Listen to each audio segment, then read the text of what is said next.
아니 근데 얼굴은 그대로 있는데 무슨 뭐 그게 무슨 의미야? 네. 이거는 죽음하고도 관련이 없어. 거기에 무엇인가 이 범인만이 알고 있는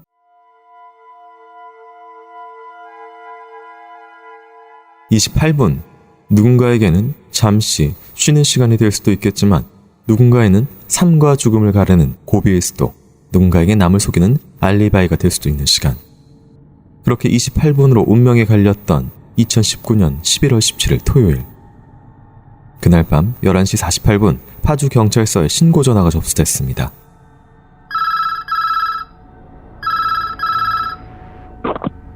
우리 언니가 실종된 것 같아요. 어제 저녁쯤에 나가서 하루가 지났는데도 안 들어오고 있어요.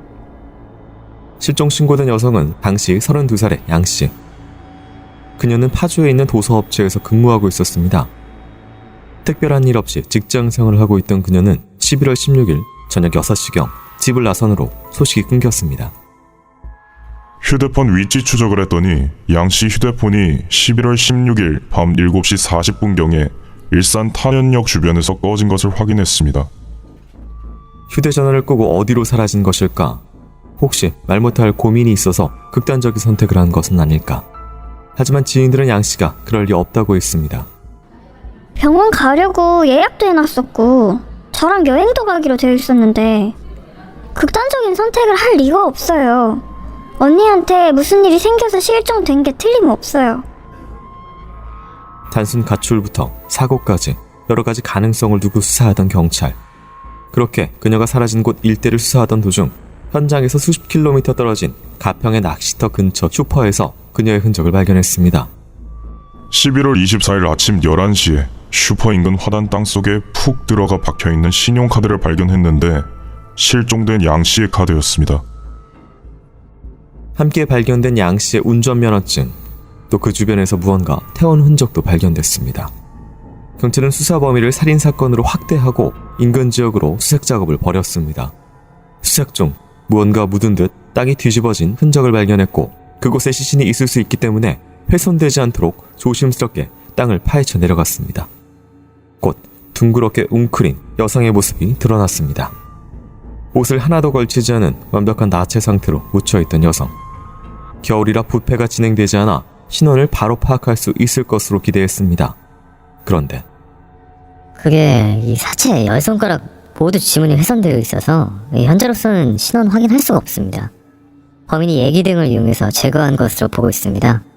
현재 정확한 사인 밝히기 위해서 투가 무리한 상태입니다.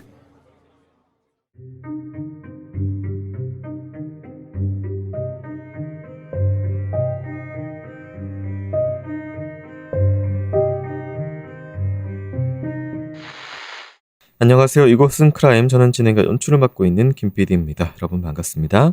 날카롭고 정확한 분석으로 대한민국의 정의를 세우고 계시는 배성훈 프로파일러님 모십니다. 예, 안녕하세요. 배성입니다. 반갑습니다.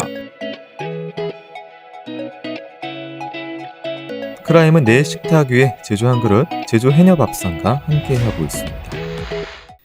오늘은 2019년 11월에 발생한 사건입니다. 이제 말 그대로 10손가락 모두 지문을 도려낸 사체가 안매장된 채 발견돼서 당시 좀 큰 충격을 줬었고요. 그 직전에 일단은 나가서 실종된 그런 사람들이 있고요. 지금 동선 같은 경우에는 실종자로 이제 동선을 보면은 파주에서 집을 나갔고 탄현에서 핸드폰이 꺼졌고 이제 가평에서 추정되는 시체가 나왔습니다. 동선이 이제 이동이 좀 있고. 잘 찾죠, 경찰들. 네. 어떻게 찾았을까 궁금하지 않으세요? CCTV도 있고 네. 또 뭐 핸드폰은 꺼졌다고 하지만은 네. 아무래도 CCTV 말고 핸드폰, 카드 이런 것들 다 동원을 합니다. 네. 탄현역까지는 갔어요. 그럼 탄현역 근처에 길, 건물 다 싹 보고 네. 대충 압니다. 어느 정도까지. 쭉 따라가다 보면 실제로 이제 시골 길로 가게 되면은 길이 그렇게 많지 않습니다. 네. 어느 저수지나 아니면 그곳에 가서 보는데 사실은 아시다시피 가평의 낚시터 근처에 슈퍼는 하나밖에 없습니다. 보통 이제 그런데 하나 정도 있었던 것 그렇죠. 같아요. 네. 그 낚시터 네. 보니까 길도 하나밖에 없어요. 네. 그러니까 당연히 거기를 이렇게 들여다보게 됐겠죠. 근데 보는데 뭐가 이상한 게 떨어져 있었어요. 운전면허증. 보니까 또 태우는 적도 있어. 그건 뭐겠어요? 범인이 뭔가 되게 허술하다는 거잖아요. 네. 준비되지도 않고 땅을 뒤엎은 흔적이란 게 지금 11월이에요. 11월 24일이에요. 겨울이에요. 많이 못 봤겠네요. 깊이. 그럼요. 그러니까 당연히 흔적이 나올 수밖에 없죠. 네. 그러니까 범인은 그렇게 계획성이 높은 범인도 아니었던 거예요. 이건 당연히 혼자겠죠. 그렇지 않겠습니까? 네. 지금 이제 옷을 다 벗겼어요. 몸이 웅크린 자세로 발견이 됐고 10손가락의 지문을 다 도려냈는데 또 얼굴 손상이 돼 있지는 않은 상황이고요. 뭘 하려고 지문을. 일단은 이거 지문 채취가 두려웠던 모양이긴. 근데 그럼 얼굴은 왜? 얼굴은 나타나잖아요. 그 생각을 못한 것 같은데. 그러니까. 어쨌든 근데 지문을 훼손을 하려고 했다라는 것은 이 사람과 나의 관계성, 이 사람이 누군지 어떤 사람인지 발견되면 안 된다. 그리고 네. 나체 상태라고 하는 거는 당연히 옷이 발견되면은 당연히 신원이 나올 수 있기 때문에 네. 옷을 다 벗긴 상태고 그런 상태에 지문을 했는데 얼굴은 왜 그랬느냐. 그러니까 아마 두려웠을 수도 있어요. 얼굴까지 내가 뭐 예, 얼굴을 훼손한다는 거는 생각 외로 다른데 얼굴은 내가 늘 얼굴을 만약에 아는 사람이 그렇죠. 네. 지문이야 그게 아니잖아요. 그냥 쑥쑥쑥 하니까 그럼 이거는 분명히 면식이고 치정일 수 있고 아니면 뭔가 뭐 이렇게 될 수 있는 거죠. 금방 나올 수 있는 거죠. 그리고 이제 살해 장소에서 다시 떨어져 있는 화단에다가 유류품을 태우고 화단에다 이제 카드를 일명 세워서 발로 이렇게 밟아서 박은 것 같아요. 불로 태우면 되지. 그 카드를 왜? 그러니까 이것도 사실은 뭐 그 유기를 했으면은 네. 유기한 곳에 이걸 굳이 안 뒀다는 거, 같이 안 묻었다는 거는 거기서 태우거나 안 묻었다는 거는 어쨌든 최대한 신원이 어쨌든 이게 누구다. 신분증이 같이 있으면 누군지가 나오니까 따로 이렇게 근데 거기서 태우면 되잖아요. 태우기만 하면 되죠, 사실은. 그렇죠. 묻은 곳에. 네. 그 얘기는 뭐냐면 거기서 그걸 태울 수 있는 상황이 아니었다는 거죠. 네. 낚시터에 밤에 불을 지르면 사람도 금방 옵니다. 그러니까 사람을 묻는 거는 구석으로 들어가서 그렇죠. 이렇게 네. 소리만 안 나고 하면은 근데 불을 지르는 거는 보이니까. 금방 눈에 띕니다. 네. 근데 어쨌든 지금 굉장히 치밀하게 뭐 다 준비돼서 착착착 된 건 아니네요. 그 상황에 맞게끔 자기 나름대로 범죄를 머리를. 은폐하려고 네. 했던 거는 나오는 거죠. 이 숨진 양 씨의 옷이 다 벗겨지고 지문까지 없앤 후 안매장한 범인 이후 수사 어떻게 진행되는지 살펴보도록 하겠습니다.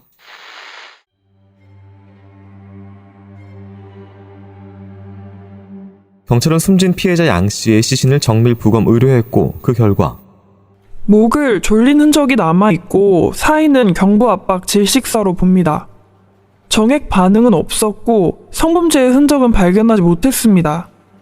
은닉한 후로는 외력에 의한 개입 흔적은 전혀 없었지만 피해자의 지문은 사후에 예리한 칼날에 의해 잘려나갔고 특이한 것은 절탕이 사체의 오른쪽 어깨 전 후면부에서 관찰됐습니다. 특이하게도 크지 않은 칼에 의해 어깨 전면부 6.5cm에서 10.5cm, 후면부에 9cm에서 4cm 상당의 피부가 베인 흔적이 발견됐습니다. 상흔에서는 출혈 흔적이 거의 없었습니다. 이건 무엇을 의미하는 걸까? 범인이 사후에 피해자 피부를 벗겨내려는 시도를 한 것으로 보고 있습니다. 여러 차례 시도했으나 지나치게 품이 들자 시간 등의 이유로 포기한 게 아닌가 합니다. 그녀가 실종된 양 씨임이 확인되자 주변을 다시 수사한 경찰. 그때 그녀의 유류품이 발견된 슈퍼 근처 CCTV에 수상한 차량이 포착됐습니다. 양 씨가 실종된 날인 16일 밤 11시. 화질이 좋지 않아서 희미한 동작만 포착 가능했는데 그 23시경 차에서 내린 사람이 화단에 물건을 버리고 발로 이게 막 밟는 동작과 라이터로 뭔가 태우는 장면을 확인했습니다. 수사관 인물은 슈퍼에서 물을 사서 벌컥벌컥 마신 후 4분 뒤에 다시 차를 타고 가평 쪽으로 이동한 것으로 확인됐습니다. 그렇다면 슈퍼로 돌아온 차량의 동선을 역순으로 추적하는 일만 남은 상황. 경찰은 차량의 동선을 확인하면서 숨진 양 씨의 동선도 함께 확인했습니다. 그녀가 실종일에 집을 나선 이유는 무엇이었을까? 당일 그녀는 전 직장 동료인 남성 43살 장 씨를 만나러 간다고 한 후 사라졌습니다. 이에 경찰은 장 씨를 참고인으로 불러 조사했습니다. 네, 제가 그날 만나기로 했어요. 저녁 6시에요. 그날 아침에 전화가 왔어요. 탄현역까지 좀 태워달라고 해서 제가 그쪽 집에 데리러 갔어요. 한 30분 걸렸어요. 7시쯤 탄현에 내려서 10분 정도 대화한 정도? 그리고 버스 정류장에 내려줬어요. 실제 16일 아침 10시 피해자가 장 씨에게 전화를 건 통신 기록이 남아 있었습니다. 피해자 동생 역시 당일 장 씨가 데리러 오기로 했다고 언니가 이야기했던 것을 기억했습니다. 경찰은 7시 전후로 탄현역 주변 CCTV를 모두 살펴봤습니다.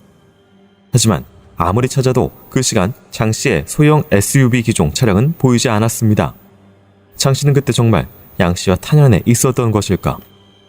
정확한 확인을 위해 경찰이 차량의 내장 내비게이션을 확인하려고 하자 장 씨는 내비게이션이 고장났다고 했습니다. 이에 블랙박스 확인을 요청한 경찰. 그런데 장 씨는 블랙박스가 고장난 지 오래라 작동하지 않는다고 했습니다.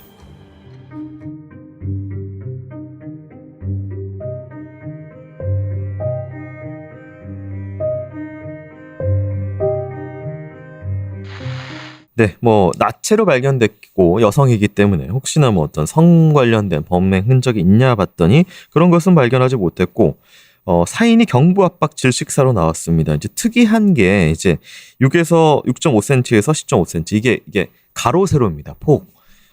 이거는 어떤 흔적일까요? 오른쪽 어깨 전면부에 6에서 이 정도, 후면부에 저 정도 상태의 베인다는 게 이제 쭉 절창으로 거죠. 나왔습니다. 예. 출혈이 없다는 건 당연히 죽은 다음에, 그것도 좀 시간이 지나서. 죽인 거는 차 안에서 아니면 탄현역 근처에서 네. 그때 목을 졸랐고, 그리고 나서 한참 뒤에 이제 세신을 유기하려고 하는 상황에서 이 지문을 훼손을 하고, 그러면 이 어떤 칼에 의해서 여기를 이렇게 이제 쭉 피부를 벗겨낸다. 피부를 벗겨낼 이유가 뭐냐? 타투가 있거나 아니면 특징적으로 네. 그런 의미가 있다고 하면 그거는 흔적을 없애기 위해서, 신원을 없애기 위해서. 아니 근데 얼굴은 그대로 있는데 그게 무슨 의미야? 네. 이거는 죽음하고도 관련이 없어요. 죽음 이미 죽었어요. 목을 졸라 죽였어요. 네. 근데 이걸 왜 그랬을까라고 하면 거기에 무엇인가 이 범인만이 알고 있는 피해자 사이에서의 이 감정의 네. 변화가 있을 수 있는 어떤 것이 있지 않았을까. 피부를 벗겨낸다는 게 참 애매해요. 피부를 벗겨낸다는 건 사실은 예를 들어 실내에서 네. 자기 집에서 누군가를 죽이고 가지고 나갈 때 예를 들어서 음. 그런 경우가 있지만 근데 그것도 네. 웃긴 거예요. 왜냐면 피부를 벗겨서 무슨 용도가 있죠? 네. 용도상으로는 의미가 없어요. 그래서 토막을 내면 몰라도. 그래서 이것의 의도에 대해서 경찰이나 수사당국 나중에 이게 토막을 내려다가 실패한 거 아니냐 이런 거 아니 근데 그럼 토막을 낸 이유는 뭐냐 이 말이에요. 토막을 낸다는 것은 지문을 훼손한 것과 약간 상반되는 느낌이 들어요. 네. 토막을 내면은 굳이 지문을 벗겨낼 게 없죠. 손을 잘라갖고 이제 안 보이는 그렇죠. 그거를 아예 없애면 되는 거지. 네. 지문을 훼손한 후에 토막을 낸다는 건 의미가 이상하죠. 그러니까 너무 힘드니까 토막을 내려다가 실패해서 안 되니까 안 되겠구나. 지문이라도 없애자. 순서가 예를 들어서 이렇게 이게 의식의 흐름이 그럴 수도 있죠. 네. 근데 만약에 그렇다고 하면은 거기에 왜 묻어요? 그러니까 거기에 묻는 것도 이상하죠. 안매장이요? 그렇죠. 네. 낚시터에 그럼 집어 던지면 되지, 물속에. 네. 이 범인의 그 논리적인 흐름 자체가 좀 이상하다. 지금 이 범인의 심리 상태는 지금 약간 혼란스러운. 그렇죠. 건가요? 혼란스러운 것 같아요. 그래서 여기에 나타난 피부의 배인상 것도 그 혼란스러움 중에 하나라고 하는 거죠. 뭔가 해보려고 했는데. 그렇죠. 피부를 벗겨내는 것이 아니라 네. 이거 토막도 그것도 아니고 그게 아니라 무엇인가 해볼래다가 갑자기 드는 생각이 해볼래다가 안 되니까 그냥 오케이. 멈추고 다른 쪽으로 음. 간 것이 아닐까 싶어요. 동선을 좀 시간하고 체크를 하도록 하겠습니다. 이제 아침입니다. 실종일 당일 아침 피해자인 양 씨가 10시에 전화를 건 사람이 있습니다. 장 씨. 그래서 저는 저녁에 만나기로 데리러 오기로 했었고요.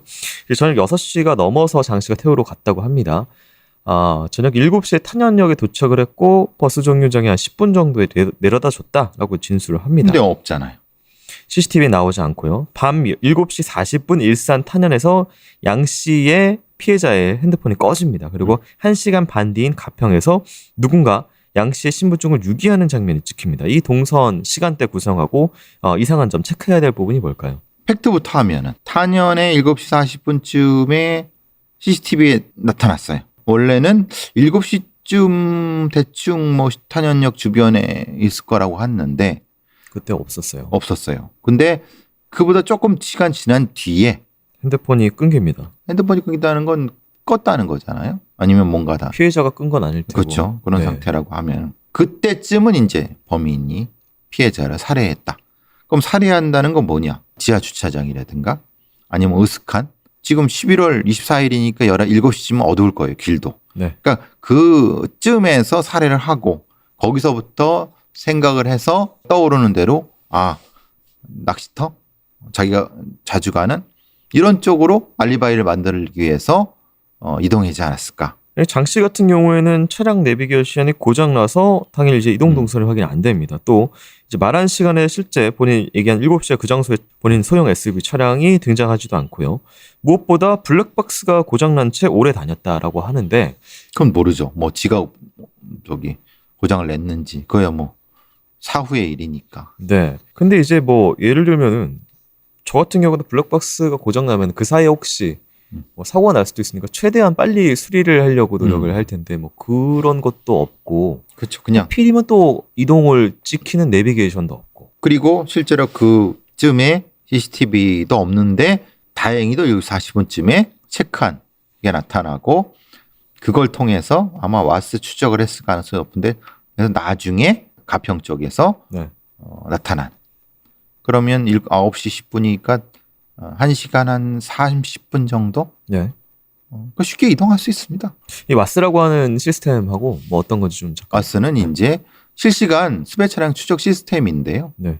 이게 이제 국도라든가 도로 같은 데에 방범용 카메라 있지 않습니까? 저희가 이제 차 운전할 때 위에 그 예, 속도 예. 측정하는 거 말고 방범용 예, 예, CCTV다 예, CCTV. 찍혀 있는. 예, 그러면 쭉 가면 번호 입력하면 그게 자동으로 인식해서 동선까지 나옵니다. 그럼 거기서부터 일산 탄현역에 7시 40분에 거기서부터 그럼 각각의 그 나갈 수 있는 걸 네. 실시간으로 CCTV 확인해 보면 방향이 어디구나. 그럼 어느 국도 찾아보면 그 국도에 이 번호가 나타났으면 거기서부터 또 시작해서 어디까지 가다 보면 빠져나가는 길 찾고 거기서부터 CCTV 찾아서 들어가면 어느 그 낚시터 뭐 금방 찾습니다. 네. 그러니까 도로로 다니는 이상 뭐 빠져나갈 구멍은 없네요. 도로를 안 다닐 수가 없잖아요. 차인데. 자, 직장 동료 장 씨를 만나러 간 양 씨 하지만 싸늘한 시체로 발견됩니다. 이후 수사 상황 살펴보도록 하겠습니다.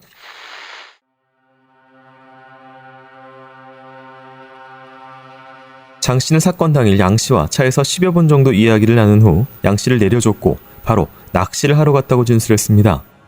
낚시를 하러 간 곳은 1시간 반 정도 떨어진 가평 청평면의 청평교. 그는 밤낚시가 취미라고 했습니다.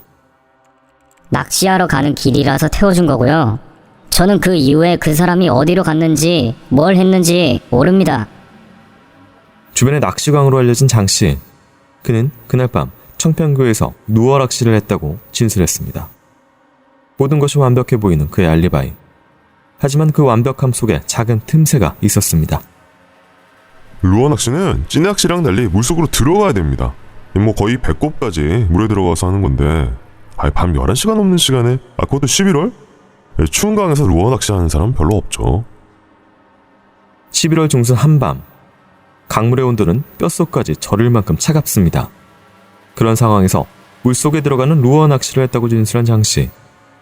또한 1시간 반가량 차를 타고 간 청평호에서 고작 1시간 반 거리를 돌아왔다는 말에 경찰은 뭔가 석연치 않음을 느꼈고 그의 다음 행적에 대해 집중 조사했습니다. 11월 17일은 일요일이라 오전은 집에서 쉬었고 낮 2시에 가족과 게장을 먹으러 갔다는 장 씨. 이는 사실로 확인됐습니다. 시간대별로 진술을 정리한 경찰은 그의 진술대로 피해자 양 씨의 아파트 CCTV부터 수사를 시작했습니다. 그의 진술 시간과 조금씩 어긋나는 CCTV상의 동선. 무엇보다 그가 말한 저녁 7시, 그의 소형 SUV 차량은 탄현역 CCTV에 찍히지 않았습니다.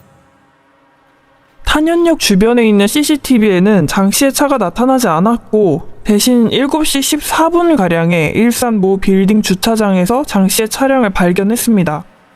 조수석이 열리고 누군가가 나오더니 다시 뭔가에 의해서 확 끌려 들어가는 모습이 확인됐습니다. 장 씨의 차량은 주차한 지 28분 만에 주차장을 빠져나갔습니다. 28분. 그 시간 동안 두 사람 사이에 무슨 일이 있었던 것일까? 장 씨의 차량은 오후 8시 43분 포천 민락 IC를 지나 밤 8시 57분경 가평 방향으로 가는 것이 확인됐습니다. 그리고 밤 9시 13분경부터 더 이상 찍히지 않았던 장 씨의 차량. 이후 밤 10시 45분경이 되어서야 파주 방향으로 돌아오는 모습이 찍혀 있었습니다. 약 1시간 반 동안 그가 어디서 무엇을 했는지 전혀 알 수 없는 상황. 경찰이 장 씨를 의심한 이유는 그와 양 씨의 관계 때문이기도 했습니다. 양 씨의 전 직장 동료였던 장 씨. 피해자 양 씨의 가족에 의하면 양 씨와 장 씨는 내연 관계라고 했습니다. 장 씨는 유부남으로 2018년부터 1년간 양 씨를 만나왔습니다. 장 씨가 회사를 그만둔 후에도 내연 관계를 유지해온 두 사람. 그런데 양 씨가 사라지기 직전 동생에게 요즘 남자친구와의 사이가 좋지 않다고 말한 것으로 확인됐습니다.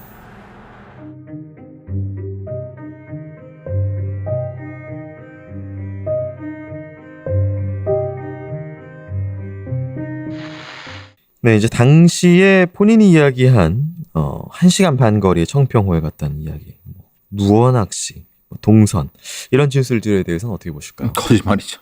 루어를 왜 밤에 그 추운데 합니까? 그러니까 이게 너무 허술해요. 루어가 뭔지 아시죠? 이것 때문에 좀 찾아봤습니다. 네. 반짝반짝. 예, 인공 미끼는 네. 미끼죠. 가짜 미끼라시라고 하는 건데, 그러니까 우리가 보통 그 안에서 하려면 물에 들어가서 뭐 옷 같은 걸 입고 장화, 방수, 바지 장화, 예, 그런 걸 입고 조금씩 걸어 들어가면서 하시더라고요. 들어가서 이렇게 하면서 이렇게 톡톡하면 이게 이제 물고기가 이렇게 반짝반짝하니까 그 밤에 어떻게 가능합니까? 안 보이는데. 그럼 네. 조명을 켠다 하더라도 당시 11월 24일이잖아요. 아이 그냥 엄청 추워요.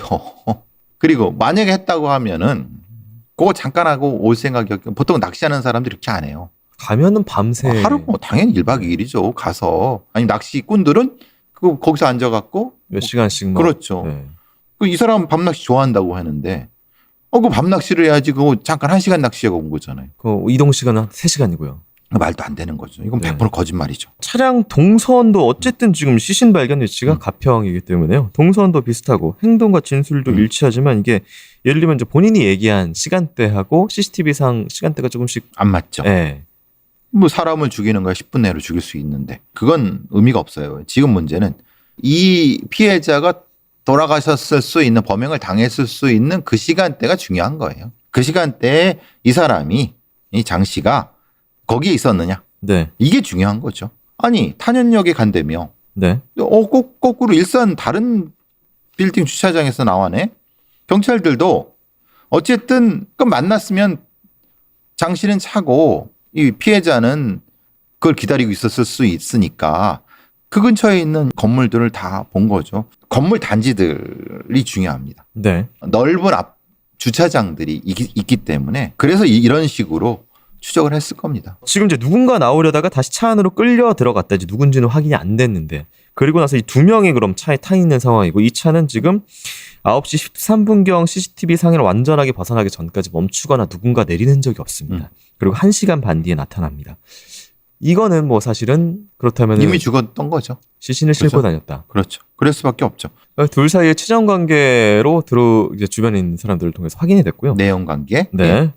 그리고 엑살로 이제 사망을 했기 때문에 아무래도 이제 감정 부분이 드러나는 방법이잖아요. 그러니까 아무래도 네. 차 안에 있었으니까 네. 차 안으로 유인을 했으니까, 그러니까 그 안에 있었으니까 네. 다른 흉기를 쓰기가 쉽지 않았을 거예요. 왜냐? 시티면 안 되니까. 그렇죠. 그런 것도 있고 네. 도망갈 수도 있고. 그러니까 그 생각해 보시면 이 사람이 왼손잡이가 아닌 이상 운전석에 있고 조서 있는 사람 공격하기 쉽지 그렇죠. 않죠. 그러니까 엑살일 수밖에 없는 것 같아요. 내연 관계니까 면식이고 그렇다면 지문 해석까지는 다 범인이어야지 가능한 행동들이 일치되네요. 그렇죠. 굳이 왜 지문을 훼손했을까? 그러니까 지문을 훼손한 후에 무엇인가 다른 어떤 유기를 생각했을 수 있다는 생각이 들어요. 근데 춥고 바깥이 개활지고 토막을 못 내고 뭐 이런 게 그 다음에 연결이 안 되는 것 같아요. 그러니까 이 사람 같은 경우는 범죄 전력이 있는 사람이 아니고 회사원이기 때문에 그렇죠. 예. 어디서 본 건 있어서 뭐 그렇죠. 지문도 예. 없애야 되나 뭐 해보려고 뭐 이것저것 해본 그냥 그 정도의 느낌. 그 정도의 느낌 같아요. 네. 이 잡힐 듯 하는데 잡히지 않고 있는 진실 이후 수사 상황 살펴보도록 하겠습니다.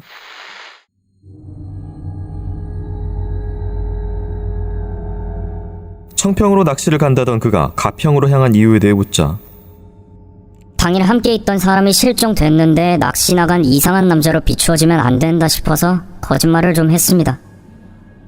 경찰은 압수수색을 통해 장 씨가 16일 당일 입은 옷과 차량을 수색했습니다. 그러자 장 씨의 차량에서 미세 혈흔이 발견됐습니다.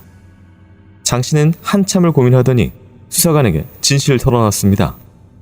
양 씨가 무리한 요구를 해서 우발적으로 목 졸라 살해했다는 장 씨의 진술. 둘은 빌라를 하나 얻어놓고 그곳에서 반동거식으로 지내왔다고 했습니다. 하지만 사이가 나빠지자 양 씨가 나갔고 장 씨는 빌라를 정리했습니다.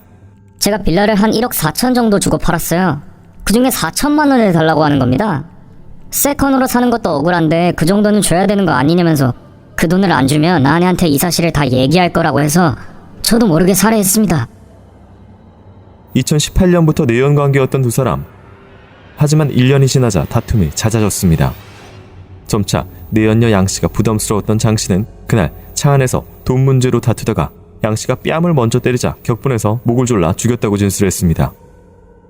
주차장에서 28분 정도 정차되어 있을 때 그때 살해했고, 피해자 휴대폰을 부순 후 범인의 선친 묘소가 있는 가평 쪽으로 가면서 휴대폰을 버린 것으로 조사됐습니다. 그렇다면 왜 피해자의 옷을 전부 벗기고 지문까지 도려낸 것일까? 특히 피해자의 몸에 있던 여러 개의 배인 흔적은 검찰과 변호사 측 양측의 주장이 치열하게 대립된 부분입니다. 사체에 생긴 절창은 사체를 유기장소까지 끌고 가는 과정에서 돌계단이나 나뭇가지 등에 긁혀서 이 사체 어깨 부위에 절창이 생긴 겁니다. 이건 피해자의 신원을 완전히 감추기 위해 시신을 훼손하려다가 실패한 흔적입니다. 결코 자연스럽게 날 수가 없는 상흔입니다.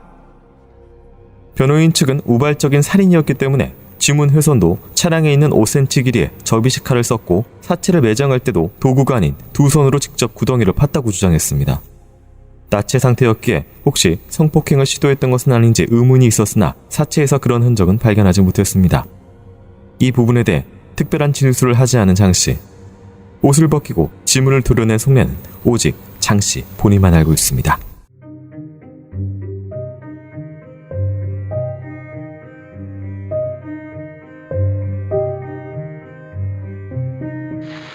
네, 좀 전체적인 상황의 순서를 저희가 대본 구성이 아닌 실제 순서로 말씀을 드리면은 이제 장 씨를 이제 계속 수사를 하면서 시신을 일단 발견하지 못한 상태에서 계속해서 수사를 이어가는 상황에서 자백 이후에 구체적인 시신의 위치를 지목을 해서 이후에 시신을 발굴을 했다라고 좀 상황을 말씀드리고요. 범인은 이제 끝까지 내가 왜 이 옷을 벗기고 지문을 도려냈는지 뭐 이런 이유에 대해서 말을 하지 않았습니다. 특히 또 이제 그 끄는 과정에서 이 몸 어깨 부분이 베인 것이다라고 이제 끝까지 주장을 했고요. 이거 어떻게 봐야 될까요? 이 어깨에 베인 상처의 의미가 뭐냐? 그러니까 앞에 거는 목을 졸라 죽였다. 화가 나서 그럴 수 있지. 뭐 이렇게 변호사나 검사가 설명을 한다 하더라도 절창 이거는 설명이 안 되는 거거든요. 근데 이제 변호사는 그게 아니라 이거는 그냥 긁혀서 뭐 이렇게 절장이 생긴 거다라고. 근데 이건 사실 뭐 맞지 않는 얘기고 앞서 추정한 대로 어떤 시도를 한 것 같다. 뭔가 토막의 시도보다는 뭔가 의미가 있는 어떤 행위를 하려고 했는데 하다가 말지 않았을까? 변호인 측 주장은 우발적이다. 그러니까 예를 들면은 어떤 도구를 준비했거나 뭐 계획된 살인이 아니기 때문에 훼손하는 것도 사실 이제 낚시용 차량에 있는 그 작은 칼을 했었고, 그 다음에 이제 뭐 삽이나 이런 것도 준비되어 있지 않아 손으로 이제 뭐 팠고, 심지어 이제 사실 겨울이기도 했고 손으로 파서 이렇게 묻었기 때문에 살짝 하얀색 피부가 이제 경찰 발견한 당시 좀 드러나 있었다고. 11월 24일 땅 파기 쉽지 않습니다. 그건 네. 곡괭이로 파도 쉽지 않아요. 손으로 팠다는 게 좀 저는 납득이 잘 안 되는데 아마 그래서 판 게 아니라 네. 제 생각은 어디 파여진 구덩이 같은 데를 그냥 조금 더 활용해서 손으로 이렇게 드러낸 네. 그 의미가 아닐까 싶고 네. 그러면은 이 범인은 실제로 계획이라고 한 게 거의 없었던 것 같아요. 죽이고 뭔가를 하려고 한 것 같은데 그 계획을 세우거나 그런 부분에서는 그냥 다 안 맞죠. 네. 다 뭘 하려고 해도 실행이 잘 안 된 것 같아요. 어쨌든 이제 경찰 조사에 의하면요, 범인 장 씨는 이혼 후에 같이 살자라는 이야기를 계속해서 하면서 빌라를 얻은 것으로 보였고요. 아마 1년 정도 계속해서 이 얘기를 반복했던 것 같아요. 이혼 정리를 하고 있다. 피해자인 양 씨 같은 경우는 이제 길어지는 이 상황에 실망을 해서 빌라에서 짐을 뺀 것으로 보이고요. 이 이후에는 본인 진술입니다. 장 씨. 돈을 달라고 했다. 1억 4천 정리한 것 중에 4천 달라고 했다. 라는 것도 이제 확인은 안 됐고요. 그리고 이제 1심에 따르면은 이 장 씨 같은 경우에 혼인 관계를 정리하라는 압박을 양 씨로부터 받았고 본인의 이 내연관계가 출판업계와 가정에 날 것을 좀 두려워한 심리적인 압박 상황에 있었던 것으로 보인다라고 좀 되어 있는데요. 그러니까 피해자를 꽃뱀 정도로 비난을 하고 있죠. 장 씨가요. 예, 장 씨가. 아니 근데 그런 욕을 했을 수 있습니다. 너 왜 약속을 안 지키냐. 네. 나 사랑해갖고. 그래서 지금 있는 부인과 이혼하고 나랑 결혼 이걸 약속을 해서 약속을 지키라 하는 말을 피해자는 했을 거고. 네. 근데 그것이 이제 본인한테는 압박으로 들어온 거죠. 네. 그러면은 본인이 잘못한 거잖아요. 애초에 이혼할 생각이 네. 없었으니까 그러니까 압박이 애초에, 들어왔겠죠. 그렇죠. 애초에 이혼할 생각이 없는 상태에서 성적 목적으로 네. 피해자를 계속 성관계만 하려고 동거식을 했을 수 있는 거고, 그럼 거기에 대해서 해결하는 것도 본인이 해결해야 되는 건데 그 해결의 방식이 결국은 욱하게 사람을 죽였다. 그러니까 변명이 안 되는 거죠. 변명이 안 되지만은 네. 문제는 이제 이 변명이 안 되는 게 법률가들한테는 납득이 된다는 거예요. 치정에 죽였네라고 하는 거죠. 치정이다. 네, 치정이다. 그러니까 동기가 치정인 거예요. 베프로님 잠복이 이렇게 힘든 거였네요. 좀만 참아. 잠복은 끈기와 인내가 기본이라고. 배가 너무 고파요. 인스턴트만 먹었더니 속도 안 좋고요. 제주엔 참 좋은 거 많수다양. 혹시 또 그 제주 리퍼블릭? 이럴 때일수록 한 끼를 먹어도 건강하게 먹어야지. 건강을 남은 이 제주 해녀 밥상을 보라고. 취나물, 톳, 표고버섯, 호박, 당근 100% 제주산 재료만 담겨있네요. 그래, 밥솥에 밥할 때 쌀 위에 얹고 취사 버튼을 누르면 끝. 동봉된 양념장 넣고 쓱쓱 비비면 초간 편한데 건강한 맛이 입에 쫙 도네요. 밥 차리기 귀찮을 때 내 몸 챙겨주고 싶을 때 딱이겠네요. 배송 메시지에 크라임이라고 적으면 사은품을 주니 놓치지 말라고. 감수다. 네이버에 제주 리퍼블릭 검색하러 하영 안 갈 거가? 내 식탁 위에 제주 한 그릇, 제주 해녀 밥상으로 한 끼 챙겨 먹으면 얼마나 좋을까? 크라임은 내 식탁 위에 제주 한 그릇, 제주 해녀밥상과 함께합니다. 자, 이제 재판을 좀 살펴보도록 하겠습니다. 이제 피고인 같은 경우에는요, 1심에서 무기징역을 선고받았습니다. 그리고 재판이 항소심으로 넘어가는데요. 항소심 재판 판결문 내용 좀 살펴보겠습니다. 피고인의 잔혹한 범죄 행위로 인하여 피해자는 극심한 공포와 고통 속에서 젊은 나이로 생을 마감하였다. 피고인은 수사 초기 참고인으로 경찰 조사를 받으면서 범행을 은폐하기 위하여 적극적이고 구체적으로 허위 진술을 하다가 증거가 제시된 후에야 범행을 자백하기 시작했다. 다만 피고인이 처음부터 살인을 계획한 것으로 보이지는 않고 다소 우발적으로 이 사건 범행에 이른 것으로 보인다. 또한 피고인이 이 사건 범행 전까지 아무런 형사처벌을 받은 전력이 없고 뒤늦게나마 자신의 잘못을 깊이 뉘우치고 있다. 원심이 피고인에게 선고한 무기징역형은 너무 무거워서 부당하다고 판단된다 하면서 2심에서 25년형으로 감형이 됐습니다. 그러니까 이제 이 여기서의 법관들의 판단은 이거예요. 이게 잔혹한 범죄는 맞다. 수사 초기에 본인이 범행을 은폐하기 위해서 허위진술을 했다.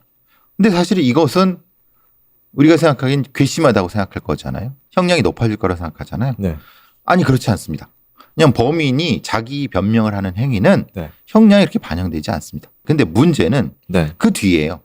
증거가 제시된 후에야 범행을 자백하기 시작했다라고 하니까 끝까지 부인하려고 했는데 증거가 제시된 후에 범행이 자백했으니까 이게 정상 참작을 해주려고 하는 소리예요. 증거를 제시한 후에도 범행을 자백하지 않는 경우도 많아요. 이것은 그래서 범행을 자백한 것이라고 되는 거고, 보셔서 아시겠지만 이게 좀 계속 걸리는 게 처음부터 계획했다기보다 너무 허술해. 우발적이었을 수도 있어. 왜냐하면 차 안에서 죽인 부분이 있으니까 형사처벌 전력이 없고, 근데 이제 잘못을 뉘우치고 반성한다는 부분은 사실 이건 항소심에서의 부분이에요. 법관의 입장에서는 이런 형태가 무기징역까지 가느냐라고 하는 고민을 했을 거예요. 손가락을 지문을 이렇게 없앤 거, 네. 그리고 여기에 절창은 뭔가 시도가 뭐냐 있고. 네. 판단하지 않은 거예요. 판사들은 그게 아니라 그래 치정이니까 본인이 인정하고 자백하고 반성하고 그랬다고, 그래서 25년이 된 거죠. 이게 10살 차이입니다. 피고인하고 피해자하고요. 말 그대로 성적 목적으로 이런 말씀 죄송하지만 피해자에게 데리고 놀다가 죽인 거잖아요. 그렇죠. 네. 그리고 안 들키려고 막 손가락 다 자르고 막. 그렇죠. 증거를 들이대니까 자백했고 네. 반성한다 반성한다 그러고 전과가 없고, 그러니까 무기징역에서 25년이다 이렇게 된 거예요. 갸웃하긴 합니다. 네. 그렇죠. 갸웃하죠. 판사는 뭘 판단하는 거예요? 얘가 벌을 줄 만한 애인지 아닌지. 그렇죠. 네. 그러니까 법관의 양심에 따라서 판단한다고 하는 게 그 양심이라는 게 증거를 따라 판단하는 게 아니라 증거는 판단하고 양심은 또 다르게 판단하면 이게 맞는 건가라고 하는 퀘스천 마크는 계속 있습니다.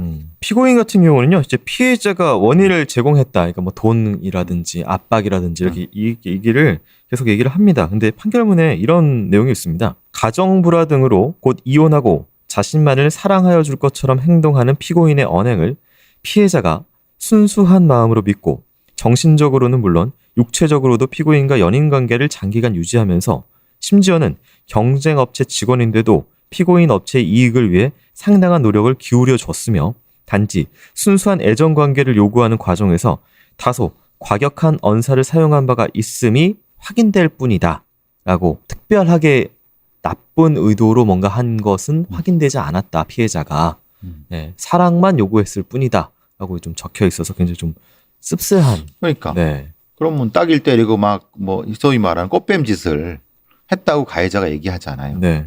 근데 여기서는 이 전체적인 어떤 아마 뭐 통화 기록이나 문자가나 이런 것들 다 봤을 거예요. 네. 판사들은 봤으면 그건 아니다.